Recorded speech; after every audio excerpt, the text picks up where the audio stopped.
Growing concerns about gas supplies from Russia to the EU, a deadly conflict in Gaza and the ongoing economic crisis provide a somber start to the new year here in the European Parliament.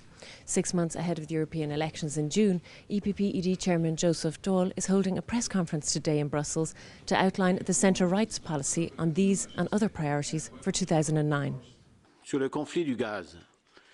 On the gas conflict between Moscow and Kiev, as you know, I have said that I'd like the Czech presidency and the Commission to push for, firstly, compliance with the international agreements, and to restore as quickly as possible the provision of gas to European and neighbourhood countries. The gas cuts that they have suffered are unacceptable, and Europe must defend these countries. And secondly, to facilitate an agreement between Russia and Ukraine. Saryusz-Wolski, chairman of the Committee on Foreign Affairs, announced an extraordinary meeting of the committee on Thursday, in which representatives from the Russian Parliament, Ukrainian government and Gazprom's president are meeting to discuss the crisis with MEPs. Our group is following this path of demanding a strong common policy on energy security, and part of it is the role of the European Parliament and our initiative of our group to have this extraordinary meeting of AFET, and I would even call it a mediation effort. I mean, unions should step in and be one of the three actors, not only observers but also facilitator to reach an agreement. It's unacceptable that our citizens suffer and our industries suffer in that way and be hostage of the unresolved dispute between Russia and Ukraine. On the crisis in Gaza, the EPP-ED chairman condemned the loss of life of innocent victims caught up in the conflict and underlined that the EU needs to play a central role in facilitating a negotiated solution.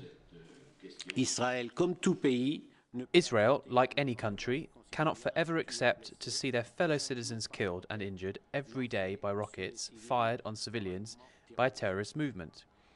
I deplore, like everyone else, the killing of innocent victims in these attacks, but we cannot be surprised that these attacks have been launched. I might add that Hamas does nothing to protect its civilians, in fact, the contrary. And the international community, and particularly Europe, should think about the source of weapons made available to Hamas and the consequences of this. The